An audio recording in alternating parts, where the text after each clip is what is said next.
let's quickly talk about Turkey, another country with authoritarian leader, and the country who is in NATO, interestingly enough. Very interesting enough how kind of corrupt and, like I'm saying, authoritarian leaning country ended up in that block is very interesting. But they've basically introduced a new disinformation law. Disinformation law. So let's just read one thing. According to the proposed law, those who work for internet news portals will be regarded as journalists. Public employees working in information services, public institutions will be also receiving press credentials. Internet news portals will be taken within scope of periodical publications. The proposed law named as a censorship law by journalists, because the proposal reads: those who publicly distribute information which is not really related with the security of the country inside and outside, public order or public health, with the purpose of creating concern, fear, or panic among the people, in a manner that domestic peace may be destroyed, and will be punished with an imprisonment sentence of 1 to 2 years. Let me paraphrase it. Basically, if you criticize anybody, especially if you criticize the government, you can be sentenced to 1 to 3 years. So that's fun. That's nothing that I've seen before. Obviously a joke, because both Russia, Belarus, all had fucking shit like that. And yeah, apparently Turkey's government already censors thousands of websites. I know how it feels and how terrible it feels, because just right now I'm trying to go from Twitter, open some links, and I'm getting like a plaque. This media resource has been blocked in Belarus by Ministry of Information of Belarus. I fucking kid you not. This is actually 1984. It just came, 30 years later, basically. But it is exactly like the state controls what you can and cannot see, thus controlling the narratives. And it's one thing when somebody from USA says that, when like there's a kind of big spread basically between leftists or like democratic whatever guys in like tech companies and Republicans, right? It's like, yeah, tech censorship is bad, but trust me, the fucking censorship directly from the government is on another scale, on another level. It's not a competition, obviously, because all the fucking censorship is bad. But the fact that Turkey is basically going the route of Russia, the route of Belarus, and continually doing this, it's kind of crappy.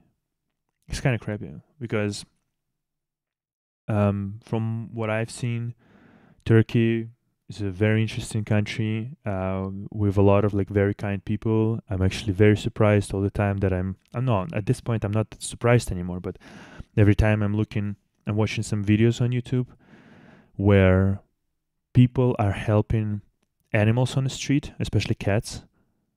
Most, like, I don't know, by this point I feel like it's like 90% of the time it's video from Turkey.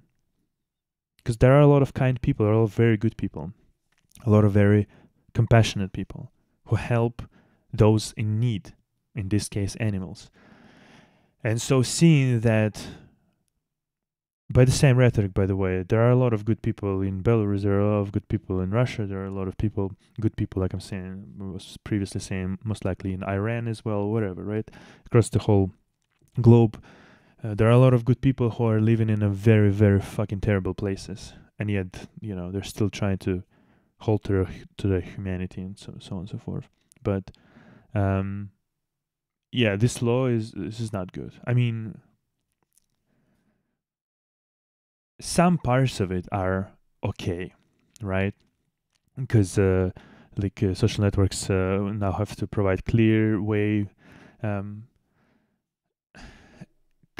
easily accessible information about which parameters are used to recommend content, must provide users with option to limit the use of personal information. But this is just like, this is the usual kind of a shit sandwich, right? You put like some good, then you put a lot of shit, then you put a little bit of good things, right?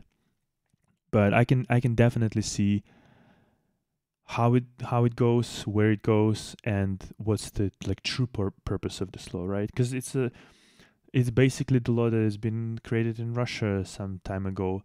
So so basically, if somebody, not if somebody, if the controlling body, like regulating body that regulates the internet and mass media and so on and so forth, finds some fake information, which is like, or misinformation, whatever, right? Basically, the information that they don't like, you must delete it for in a span of 48 hours. I think it's the same as in Russia, or your resource might be blocked, right? First of all, the list of disinformation is basically secret. Basically secret. And now in Turkey, this new disinformation law would require companies to remove disinformation within 4-hour time limit, which basically says that everybody's fucked. Because think about it, like if, especially if you're like a bigger platform, like Twitter, right? Removing something in a 4-hour time limit is insane. It's insane. Like it's never gonna happen, because people can repost things, so on and so forth, right?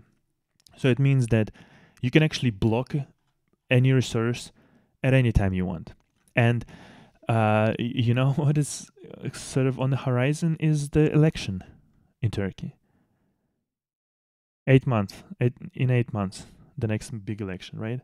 So this is exactly what's been happening in Belarus in like 2015, and then in 20, of course.